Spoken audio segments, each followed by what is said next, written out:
근로자 운동 효과.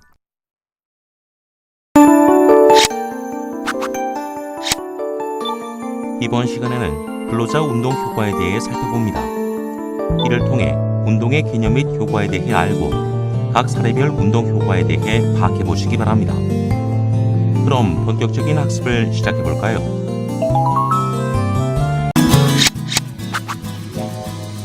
운동의 개념 및 효과. 건강이란 협의적 개념으로는 질병이 없는 상태를 의미하는 것으로 신체적, 정신적, 사회적으로 편안한 상태로 정의할 수 있습니다. 그러나 문명의 발달로 인해 직장과 가정에서 신체 활동이 감소하고 이로 인해 신체적 생리 기능이 정상적으로 유지되는 것이 힘들어짐에 따라 운동의 필요성이 절실해지고 있습니다. 그럼 건강을 위해 우리는 어떤 운동을 해야 할까요? 운동은 질병을 예방하고 개선할 수 있는 것으로 운동은 크게 유산소 운동과 무산소 운동으로 구분할 수 있습니다. 먼저 유산소 운동의 경우 운동할 때 필요한 에너지를 생성하기 위해 산소를 필요로 하는 운동을 말합니다. 주로 체내에 축적된 지방을 에너지로 쓰고 운동을 마친 후 피로 물질이 적게 축적되는 운동입니다. 체내의 지방을 소모하기 때문에 체지방을 감소시켜야 하는 다이어트에는 유산소 운동이 중요하고 많은 부분을 차지합니다. 대표적인 운동 방법으로는 줄넘기, 걷기, 오래 달리기, 등산, 사이클 등이 있습니다. 예를 들면 줄넘기의 경우 가장 대표적인 유산소 운동으로 짧은 시간에 높은 칼로리를 소모하고 전신의 근력을 골고루 사용이 가능하며 심폐 기능과 지구력을 강화할 수 있습니다. 반면에 무산소 운동은 운동할 때 필요한 에너지를 생성하기 위해 산소를 사용하지 않는 운동으로 피로물질인 젖산이 축적되는 단점이 있습니다. 하지만 무산소 운동은 근육의 크기와 힘을 키워주는 장점이 있으므로 유산소 운동과 병행하게 되면 체력 향상에 큰 효과를 볼 수 있습니다. 대표적인 운동 방법으로는 단거리 달리기, 팔굽혀펴기, 도약 경기, 씨름, 역도 등이 있습니다. 참고로 고강도 인터벌 트레이닝이라는 것이 있는데요. 이것은 폭발 같은 운동과 짧은 휴식을 수차례 반복하는 운동 방법으로 아주 놀랄만한 운동 효과를 제공합니다. 통상적으로 HIIT로 불리며 이 운동 방법은 지구력과 다른 운동신경 발달에 효과적입니다. 돌발 퀴즈. 문제를 읽고 정답을 선택한 다음 정답 확인 버튼을 클릭해보세요. 맞았습니다. 정답은 O입니다. 다음은 헬스 트레이닝에 대해 알아보겠습니다. 우리가 흔히 접할 수 있는 헬스 트레이닝은 집 근처 운동시설 또는 직장의 체력 단련실 등에서 행하는 운동으로 유산소 운동과 무산소 운동을 병행할 수 있는 특징이 있습니다. 그럼 헬스 트레이닝은 어떤 방법으로 이루어질까요? 먼저 스트레칭을 통해 몸의 긴장을 풀어주고 자전거나 러닝머신을 가볍게 뛰어줍니다. 그 다음 준비 운동으로 유산소 운동을 진행하며 땀이 약간 나고 몸에 적당히 열이 올라올 수 있도록 하여 체온과 심박수를 상승시킵니다. 본 운동은 주로 웨이트 트레이닝과 유산소 운동을 진행하게 되는데 유산소 운동을 먼저 진행하고 웨이트 트레이닝을 합니다. 그리고 정리 운동은 준비 운동과 마찬가지로 가벼운 러닝이나 자전거를 타면서 심박수를 낮추고 스트레칭을 통해 근육의 피로를 풀어줍니다. 그 결과 헬스 트레이닝은 다음과 같은 효과를 볼 수 있는데요. 첫째, 신체의 모든 기능을 강화시킵니다. 둘째, 신체의 기초 체력을 강화시킵니다.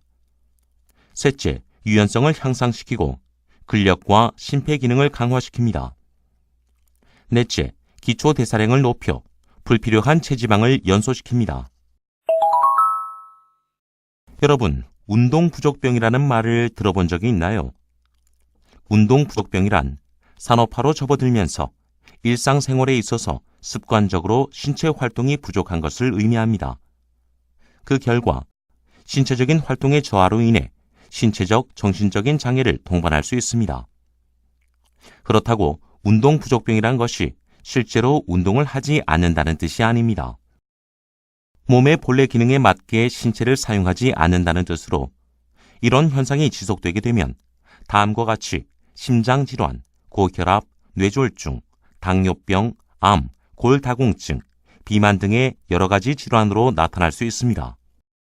예를 들어 운동이 부족할 때 나타나는 현상을 보면 기초 대사량이 낮아지고 지나치게 왕성한 인슐린이 분비되며 지방을 생성하는 효소 작용이 활발해집니다. 그리고 근력의 수축력이 약화되고 심장 근육의 약화, 혈관의 탄력성 저하, 폐기능 저하 등이 발생할 수 있습니다. 그렇다면 운동 시간은 어떻게 마련해야 할까요? 최근에는 예전처럼 먼 거리를 걸어서 통학을 하거나 출근을 하는 일들이 사라짐에 따라 실제 일상생활에서 운동을 하는 것은 거의 불가능할 정도입니다. 그렇기 때문에 자신의 건강을 위해서는 별도의 시간을 마련하고 정해진 시간 동안 적극적으로 운동을 하는 것이 좋습니다. 또한 자신의 건강생활 패턴에 대해 한번 살펴보고 점검을 하는 것도 매우 중요합니다. 예를 들면 수면 시간, 아침 식사 여부, 스트레스, 걷는 시간, 음주 및 흡연 등을 체크할 수 있습니다. 그럼 운동 전 체력을 점검해 볼까요? 요즘 자주 방송 매체에서 등산이나 마라톤 대회 등에 참가해서 목숨을 잃는 사고나 여러 부상을 입는 경우를 보게 됩니다. 대부분 이런 경우 평소에 꾸준한 운동을 하지 않다가 갑작스레 무리한 운동을 하게 된 경우라 할 수 있습니다. 따라서 운동은 현재 자신의 체력에 대한 객관적인 점검을 통해 본인의 건강에 맞는 운동의 종류 및 방법을 선택해야 합니다. 그리고 이런 운동의 종류로는 유산소 운동, 무산소 운동, 스트레칭 등이 있는데요. 먼저 유산소 운동의 경우 걷기, 조깅 등 호흡을 하면서 장시간에 걸쳐서 하는 운동으로 주로 심폐기능 강화에 도움이 되며 무산소 운동의 경우에는 단거리 달리기, 웨이트 트레이닝 등 거의 호흡을 하지 않고 한 번에 하는 운동으로 주로 근력 강화에 도움이 됩니다. 스트레칭은 본 운동 전후에 준비 운동 및 정리 운동으로 실시하고 또한 작업장에서 작업을 시작하고 마무리할 경우에도 실행할 수 있는 운동으로 유연성 강화 및 운동 상해 방지에 도움이 됩니다. 그렇다면 운동의 방법 및 시간은 어떻게 설정하는 것이 좋을까요? 적당한 운동의 강도는 신체에는 무리가 가지 않는 범위에서 충분한 자극을 주어야 하는 것이 가장 기본적인 원리입니다. 주로 심폐기능에는 무리를 주지 않는 범위에서 근육 및 다른 기관에 충분한 자극을 주어 좀 더 강한 신체를 만들 수 있습니다. 즉, 쉽게 판단할 수 있는 일반적인 운동의 강도는 약간 힘들다고 느끼는 정도로 등에 땀이 촉촉하게 배고 호흡 곤란을 느끼지 않는 범위에서 서로의 이야기를 충분히 알아들을 수 있는 정도입니다. 그리고 운동 시간의 경우 강도가 높은 경우에는 짧게, 그 반대의 경우에는 상대적으로 길게 하는 것이 원칙으로 일반적으로 3-40분 정도가 적당합니다. 다음은 운동의 순서에 대해 알아보겠습니다. 운동의 순서는 다음과 같이 준비 운동, 본 운동, 정리 운동 순으로 실시합니다. 여기서 준비 운동은 운동하기 적당한 상태로 몸을 준비시키는 운동으로 5분에서 10분 정도가 적당하고 본 운동은 심폐기관을 자극할 수 있을 정도의 운동으로 30에서 50분 정도가 적당하며 정리 운동은 본래의 몸 상태로 돌아갈 수 있도록 하는 운동으로 5분에서 10분 정도가 적당합니다. 단 운동할 때 유의해야 할 점이 있는데요. 바로 부상을 예방하는 것으로 부상을 당하지 않는 범위에서 최대한의 운동 효과를 내는 것입니다. 따라서 첫째, 약간의 피로를 느낄 정도로 운동합니다. 둘째, 운동할 때 기본적인 부분은 반드시 숙지합니다. 셋째, 단계적으로 운동 강도를 증가시킵니다. 넷째, 준비 운동과 정리 운동을 반드시 실행합니다. 다섯째, 체력 점검과 운동 처방에 의한 운동 프로그램을 진행합니다. 여섯째, 규칙적이고 충분한 휴식이 보장된 운동을 진행합니다. 돌발 퀴즈. 문제를 읽고 정답을 선택한 다음 정답 확인 버튼을 클릭해보세요. 맞았습니다. 정답은 X입니다. 이번에는 운동의 효과에 대해 알아보겠습니다. 운동의 효과는 크게 정신 건강의 효과와 신체 건강의 효과로 구분할 수 있는데요. 정신 건강의 효과는 즐거움과 활력, 우울증 및 불안 감소, 스트레스 극복을 말하며, 신체 건강의 효과는 노화 지연, 피로 방지 및 회복, 성장 발달 촉진, 체중 조절, 체형 및 자세 유지, 성인병 질환 예방을 말합니다. 그럼 생리적 운동 효과는 무엇일까요? 생리적인 운동의 효과는 심폐기능의 변화, 유산소 대사의 변화 및 근육과 노화와의 관계로 구분할 수 있는데요. 먼저 심폐기능의 변화를 보면, 첫째, 심박수의 감소로 유산소 운동을 지속적으로 하게 되면 심박수의 현저한 감소 및 운동 후 회복 시간이 감소합니다. 둘째, 심장 박출량의 증가로 운동을 하게 되면 안정시보다 많은 혈액이 심장으로부터 박출되며 혈액순환도 가속됩니다. 셋째, 혈압의 안정으로 꾸준히 운동을 한 사람은 안정시 수축기 혈압이 일반인보다 낮습니다. 넷째, 스포츠 심장으로 운동에 의한 심장 비대 현상으로 지구력이 우수한 사람은 심장의 횡경, 종경, 심용적이 일반인에 비해 크고 평소의 심박수는 일반인보다 적고 심한 운동이나 작업 후 회복 속도도 빠릅니다. 다섯째, 산소 섭취 능력 향상으로 여기서 최대 산소 섭취량이란 체중 1kg당 1분 동안 섭취할 수 있는 산소의 양으로 최대의 산소 섭취량은 연령이 증가함에 따라 저하되지만 지속적인 유산소 운동을 실시하게 되면 최대의 산소 섭취량이 증가합니다. 여섯째, 혈관 발달로 지속적인 운동을 하게 되면 모세의 혈관망이 발달하게 됩니다. 그 다음 유산소 대사의 변화입니다.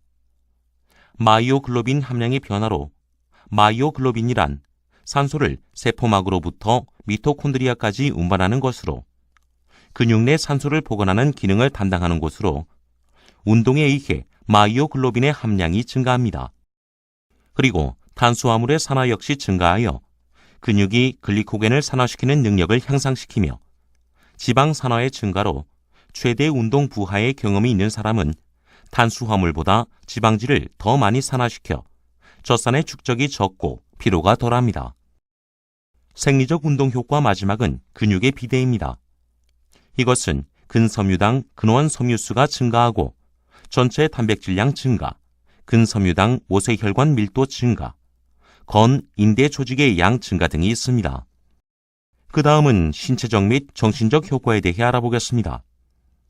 먼저 신체적 효과를 보면 체지방률 감소, 제지방량 증가, 달력 있고 건강한 근육 형성, 효율적인 체중 관리 등이 있으며 정신적 효과로는 삶에 대한 흥미 증가, 긴장과 스트레스에 대응하는 능력 증가, 수면의 질 향상, 우울 상태의 감소 등이 있습니다.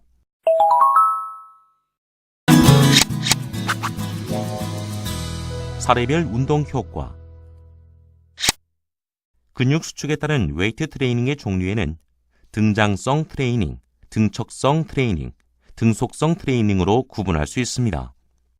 여기서 등장성 트레이닝은 가장 대표적인 건강 체력 향상 방법으로 무게나 체중이라는 부하 저항을 이용하여 근육을 수축시키면서 근육의 기능을 강화하는 운동법으로 대표적인 운동법에는 웨이트 트레이닝이 있습니다.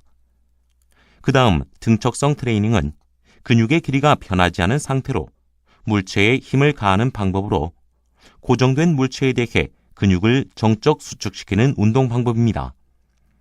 하지만 현기증 또는 실신의 위험성이 있습니다. 다음 등속성 트레이닝은 근육이 수축하는 속도가 일정하도록 기구에 의해 제어를 받는 운동 방법입니다. 주로 병원에서의 재활 트레이닝, 관절, 근육계를 진단할 때 사용합니다. 돌발 퀴즈. 문제를 읽고 정답을 선택한 다음 정답 확인 버튼을 클릭해보세요. 맞았습니다. 정답은 X입니다. 그럼 등장성 트레이닝에 대해 한번 알아볼까요? 이 운동의 목표는 대상자의 특성에 따라 근력과 근지구력 또는 근육과 심폐기능 개선 등으로 세분화할 수 있습니다. 그래서 운동 목표에 따라 트레이닝의 방법은 달라질 수 있습니다. 이때 운동 항목 설정은 다음과 같이 핵심 운동과 보조 운동으로 구분할 수 있는데요. 핵심 운동은 몸의 대근육 집단을 사용하는 운동을 말하며 보조 운동은 단일 근육 또는 소근육을 사용하는 운동을 말합니다. 그리고 운동 순서는 대근육을 많이 사용하는 핵심 운동에서 소근육을 주로 사용하는 보조 운동의 순서로 진행합니다. 그 이유는 소근육이 대근육에 비해 쉽게 피로해지기 때문입니다. 그 다음 운동부하 증가법을 보면 다음과 같이 구분할 수 있는데요. 중량 증가는 처음 설정한 반복 횟수를 2배 이상 들어올릴 수 있을 때 시행하는 것으로 4% 정도의 중량을 추가합니다. 반복 횟수의 증가는 세트당 반복 횟수를 증가하는 방법으로 점진적으로 반복 횟수를 처음 설정의 2배까지 증가하는 방법입니다. 마지막으로 세트 수의 증가는 주로 초보자를 대상으로 하는 증가법으로 1세트에서 3세트로 늘려가는 방법입니다. 3세트 이상 증가는 실제 운동 효과에 크게 영향을 미치지 않습니다. 참고로 모아 버튼을 클릭하면 운동 방법의 실제 모습을 볼 수 있습니다. 확인해 보세요.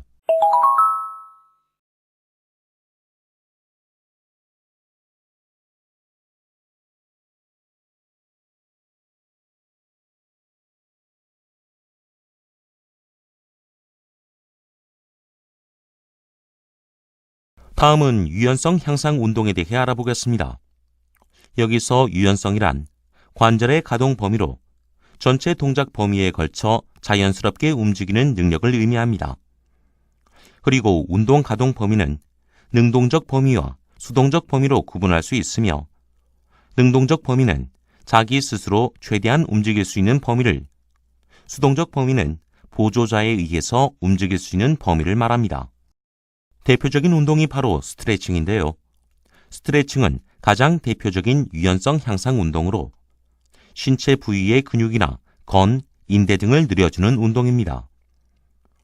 관절의 가동 범위 증가, 유연성 유지 및 향상, 상해 예방 등에 도움이 됩니다.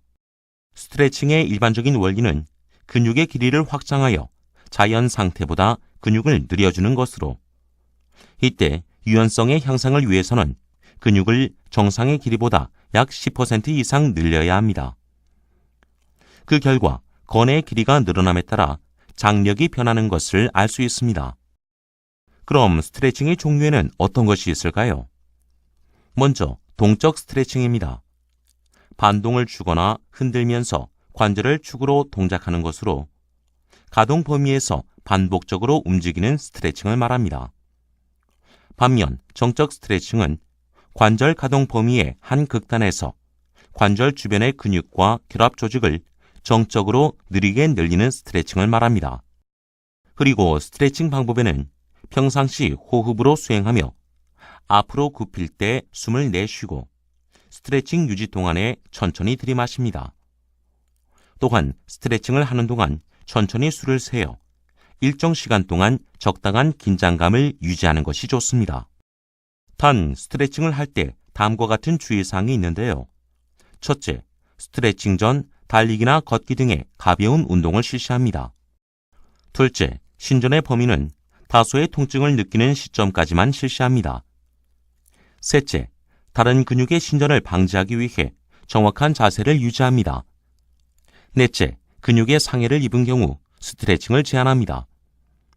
참고로 모아 버튼을 클릭하면 스트레칭의 실제 모습을 확인해 볼 수 있습니다.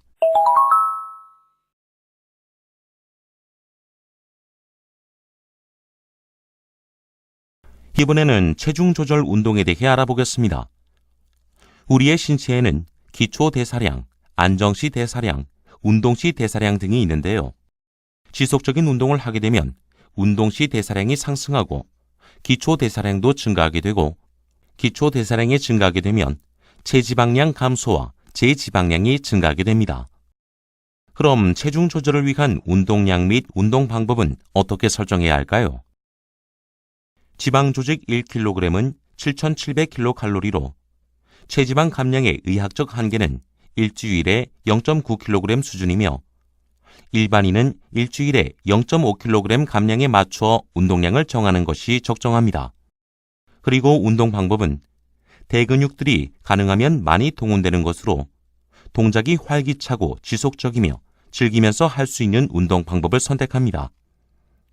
이때 난이도가 어려운 운동 기술은 필요하지 않으며 운동의 전개 상황이 복잡하지 않은 운동을 선택합니다. 그 다음 운동 강도는 최대 심박수의 60에서 80% 또는 최대 산소 섭취량의 40에서 70%의 운동 강도로 진행하며 운동을 하는 본인이 느끼기에 약간 가볍다 해서 다소 힘들다의 수준으로 4, 5주 간격으로 강도를 증가시킵니다. 운동 시간은 주당 3일인 경우 70에서 90분, 주당 4일인 경우 60에서 70분, 주당 5일인 경우 30에서 60분 정도로 진행합니다. 하지만 무엇보다 효율적인 체중 조절 운동을 위해서는 지속적인 운동을 위한 교육이 필요합니다. 합리적인 식사 조절과 운동의 효과에 대한 교육을 통해 중간에 멈추지 않고 운동을 계속 지속할 수 있도록 합니다. 그리고 체중 감량을 위한 운동 방법으로 4에서 8주 정도 기본 체력 향상을 위한 운동 적응, 운동 요령 숙지 등의 초기 단계를 적용한 후 최소 12주 이상 운동을 규칙적이고 꾸준한 운동을 진행합니다. 마지막으로 실생활에서의 운동에 대해 알아보겠습니다. 건강한 생활을 하기 위해서는 자신의 건강에 맞는 운동을 선택하여 직장이나 가정에서 마치 생활의 일부분처럼 빠지지 않고 규칙적으로 실천하는 것이 중요합니다. 특히 일상생활에서의 운동은 체중 조절과 함께 비만을 예방해주고 각종 스트레스를 해결하며 무기력해지기 쉬운 생활에 활력과 만족감을 제공해 줄 수 있습니다. 그럼 실생활에서 어떤 운동이 있는지 한번 볼까요? 먼저 사무직 근로자를 위한 운동입니다. 여러분도 한번 따라해 보세요. 첫째, 목을 좌우로 가볍게 돌려주거나 주물러 줍니다. 둘째, 왼팔을 쭉 펴고 오른손으로 왼팔을 밀어주면서 스트레칭을 실시합니다. 셋째, 의자에 앉은 채 머리 뒤로 오른손이 왼팔을 눌러 옆으로 구부리면서 스트레칭을 실시합니다. 넷째, 의자에 앉아 몸통을 양쪽으로 돌려 몸통 틀기를 실시합니다. 다섯째, 의자 앞으로 조금 나와 한쪽 다리씩만 펴서 발목을 뒤로 젖히는 스트레칭을 실시합니다. 여섯째, 오른발을 왼쪽 무릎 위에 올려놓고 양손을 오른쪽 무릎에 올린 채 상체를 숙이는 스트레칭을 실시합니다. 그 다음 운전직 근로자를 위한 운동입니다. 여러분도 한번 따라해보세요. 첫째, 손을 위로 쭉 펴서 어깨와 팔의 스트레칭을 20초 정도 실시합니다. 둘째, 양손을 허리에 짚고 등을 편 상태로 스트레칭을 20초 정도 실시합니다. 셋째, 등을 곧게 펴고 양손으로 목을 누릅니다. 넷째, 의자에 앉은 채 머리 뒤로 오른손이 왼팔을 눌러 옆으로 구부리면서 스트레칭을 실시합니다. 다섯째, 의자에 앉아 몸통을 오른쪽으로 돌려 몸통 틀기를 실시합니다. 지금까지 살펴본 내용을 퀴즈를 통해 점검해보는 시간을 가져보도록 하겠습니다. 문제는 총 3문항이 제시됩니다. 제시된 문제를 읽고 정답을 선택한 후 정답 확인 버튼을 클릭하세요.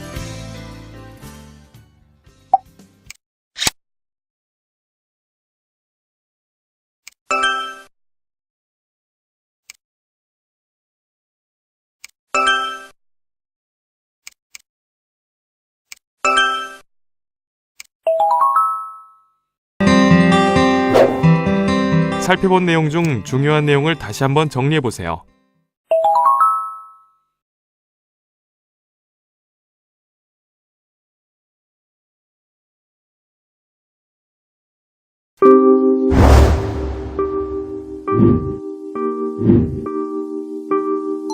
이것으로 근로자 운동 효과에 대한 학습을 마치겠습니다.